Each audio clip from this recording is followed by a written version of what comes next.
Students, हम लोग CTET की तैयारी कर रहे हैं। इसमें आज हम ईवीएस का चैप्टर 9 देखेंगे, class 6, the living organisms characteristics and habitats. इस चैप्टर में हम लोग लिविंग ऑर्गेनिजम्स, उनके क्या क्या कैरेक्टरिस्टिक्स है और उनका हैबिटेट मतलब निवास स्थान, वो कहाँ रहते हैं। सबसे फर्स्ट में दिया हुआ है कैमल के बारे में। Camel have long legs which help to keep their bodies away from the heat of the sand. हम लोग देखे होंगे कि कैमल का जो पैर होता है वो काफ़ी ऊंचा होता है, काफ़ी लंबा होता है। ये ऐसा इसलिए होता है ताकि रेगिस्तान जो होता है उसका बालू काफ़ी गर्म होता है, तो उस हीट से बचाने के लिए कैमल का जो पैर होता है वो इतना लंबा होता है। They excrete a small amount of urine. Their dung is dry and they do not sweat. ये लोग बहुत स्मॉल अमाउंट में यूरिन को एक्सक्रीट करते हैं। उनका जो डंग होता है वो भी एकदम ड्राई होता है और दे डू नॉट स्वेट, उनको पसीना नहीं आता है। Since camels lose very little water from their bodies they can live for many days without water. इस तरह से कैमल जो होते हैं वो काफ़ी कम मात्रा में पानी निकालते हैं अपने बॉडी से और बहुत दिनों तक वो बिना पानी के रह सकते हैं। नेक्स्ट है adaptation, the presence of specific features और certain habits which enable to organism to live naturally in a place is called adaptation. adaptation मतलब अनुकूलन, कि किस तरह से इन्वायरमेंट के अनुसार कोई ऑर्गेनिज्म ढल के उस इन्वायरमेंट में रहना शुरू कर देता है, अपने आप को अडप्ट कर लेता है, इसे हम अडप्टेशन कहते हैं। Habitat, the place where organisms live is called habitat. वैसा जगह जहाँ पे ऑर्गेनिजम्स निवास करते हैं उसे हैबिटेट कहते हैं। नेक्स्ट है acclimatization, such small changes that take place in the body of a single organism over short periods to overcome small problems due to changes in the surrounding are called acclimatization.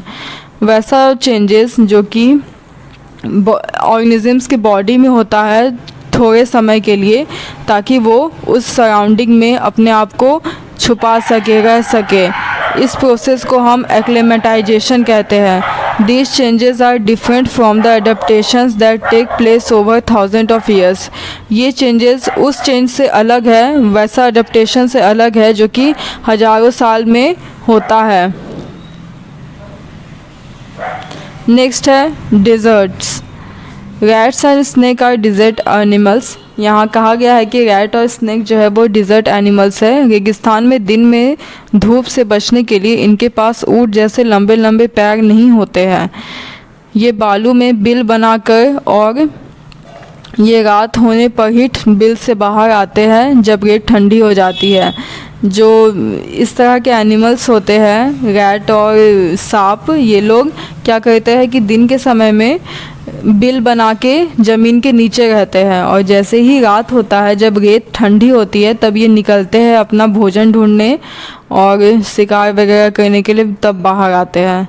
यहाँ आप diagram में देख सकते हैं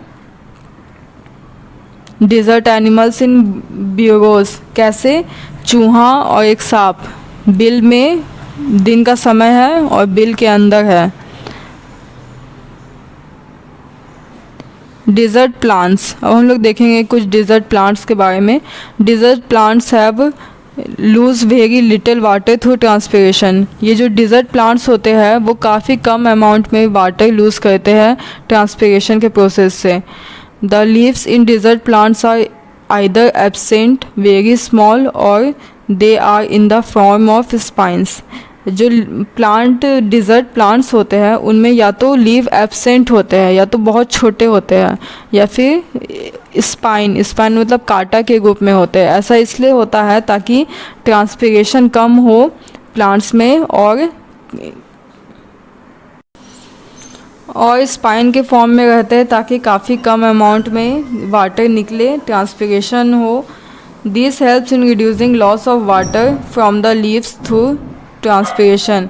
ये help करता है water loss होने से ट्रांसपिरेशन के प्रोसेस के थ्रू।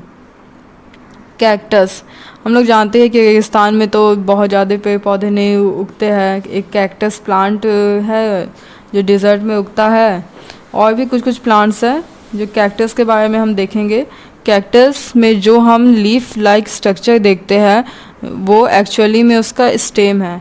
ये जो एक डायग्राम छोटा सा मैंने बनाया है कैक्टस का, इसमें आप देख सकते हैं कि इस तरह का कैक्टस का एक प्लांट होता है।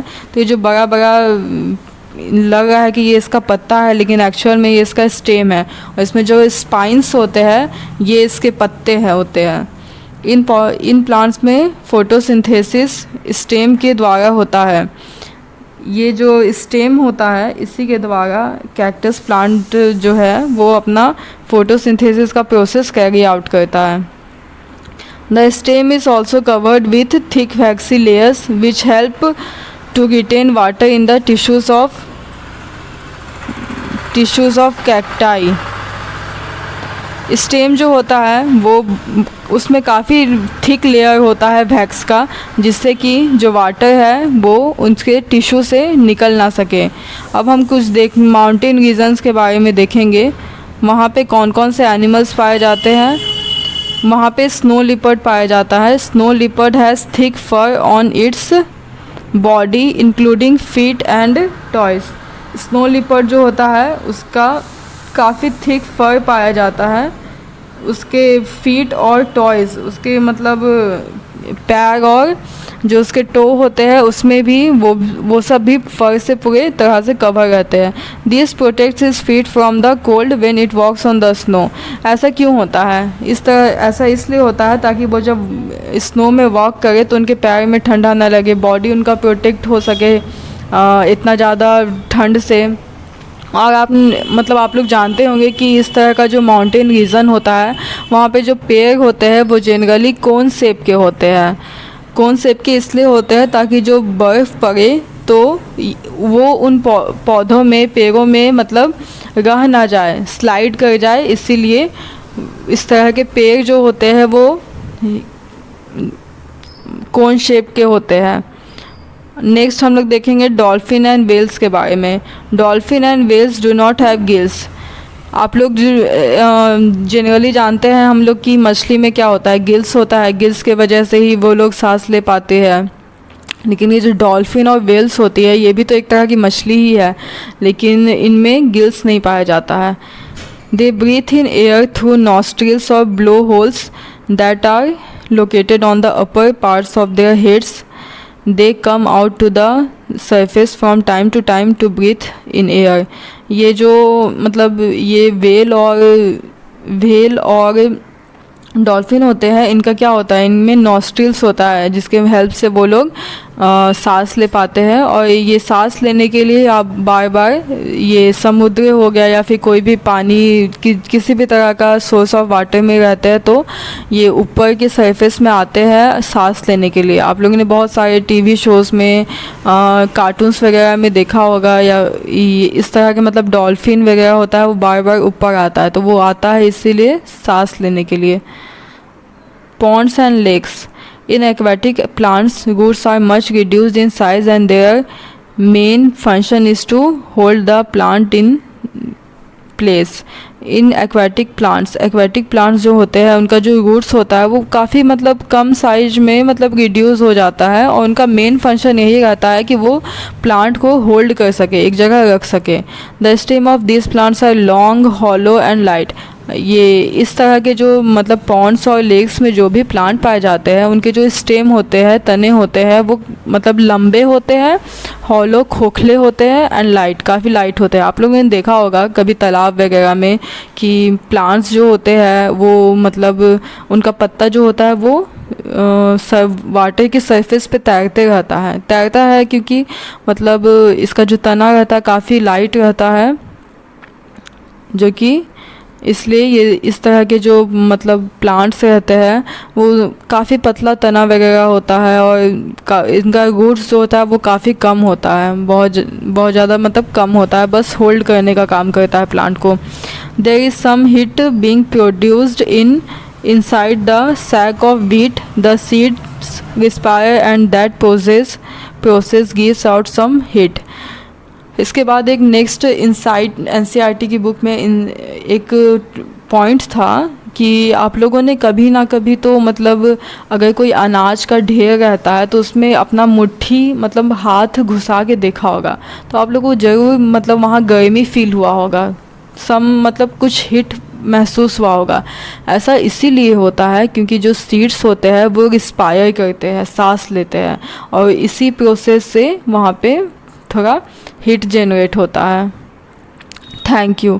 अगर आपको ये वीडियो पसंद आई हो तो इसे लाइक करें, और ऐसे आपके दोस्त जो होंगे जो सीटेट की तैयारी कर रहे हैं उनके साथ शेयर करें, और हमारे चैनल को सब्सक्राइब करें और बेल आइकन प्रेस करें ताकि आपको लेटेस्ट वीडियोस का नोटिफिकेशन मिल सके। मैंने देखा कि ये सीटेट का बहुत सारे वीडियोस यूट्यूब वगैरह में डले हुए हैं, लेकिन 6 to 8 का ईवीएस का पोर्शन अभी तक नहीं डला हुआ है। चैप्टर वाइज इसका कुछ मतलब समरी या फिर इसका मेन पॉइंट जो कि एग्ज़ाम के पॉइंट ऑफ व्यू से मतलब इम्पॉर्टेंट है, नहीं डला हुआ है, इसलिए मैंने ये वीडियो बनाई है। ये सीरीज़ पूरा रहेगा जिसमें हम 6 to 8 क्लास का मतलब साइंस का पूरा चैप्टर वाइज जो मेन पॉइंट है उसको हम देखेंगे। Thank you.